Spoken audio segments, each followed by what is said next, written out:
What's up peoples, this is Brandon, and today we have the M-Audio Axiom Air Mini 32. First off, I want to say thank you to InMusic Brands for sending me this controller. It is my pleasure to review it. InMusic Brands is the new parent company of M-Audio, if you didn't know that already. First off, my favorite thing about this controller is the amount of controls it has in one small package. And portability wise, this controller fits snugly next to my laptop in my backpack, so this is something that I can take anywhere and it's not in the way. As we go through the controls, keep in mind that I'm reviewing this based on its use with Reason, so behavior might be different in another program. The sustain button is momentary and works by default in Reason. Using the on-keyboard editor, the sustain can be changed from momentary to toggle. Personally, I change it to toggle. The octave buttons work as normal.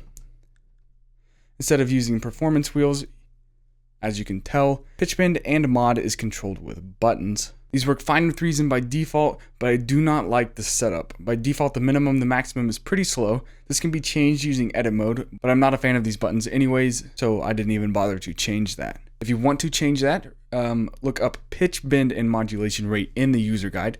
The mod button is similar to the pitch bend. It has a short rise and then stays at max. Once again, this can be changed, but you have no control over the middle area via this controller. Performance buttons are a thumbs down from me. Next we have the directional pad. By default, these don't do anything in Reason, but using edit mode you can assign your own MIDI values to control whatever you want them to. Above those is the hyper control button. If your software is supported for hyper control use, this toggles through different modes that changes what the knobs are automatically assigned to do. Unfortunately, there's no hyper control support for Reason at the moment. Although using the edit mode, you can assign these knobs to specific MIDI controls so that they auto map to those controls on devices in Reason. If you don't mind using remote override in Reason, that's also an option. I've seen a review where someone said that these knobs don't work with Reason, and that is absolutely not true.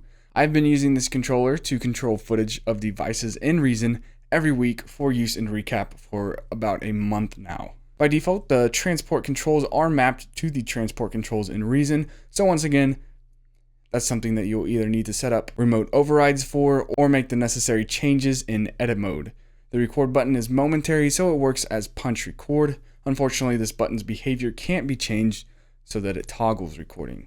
The Mini 32 has 8 pads and a pad bank. So yes, you have access to all 16 pads on Kong with this controller. I was really surprised by the feel of these pads.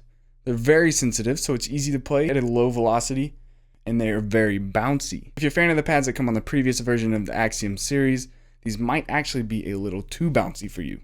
Last, we have the Mini 32 keys.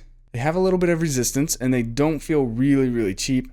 The only problem that I've ran into is that low velocity notes don't always register. You have to apply a good amount of pressure even when playing soft. All in all, I'm going to rate this a 6 out of 10, losing 4 points because of the lack of Reason support for hyper control, inability to change the record button from momentary to toggle, and I do not like the mod and pitch bend buttons. If hyper control comes out at a later time, my rating will go up to 7.5. So that's my thoughts on the Axiom Air Mini 32 and kind of how it works with Reason. Thank you for watching, and I will catch you later.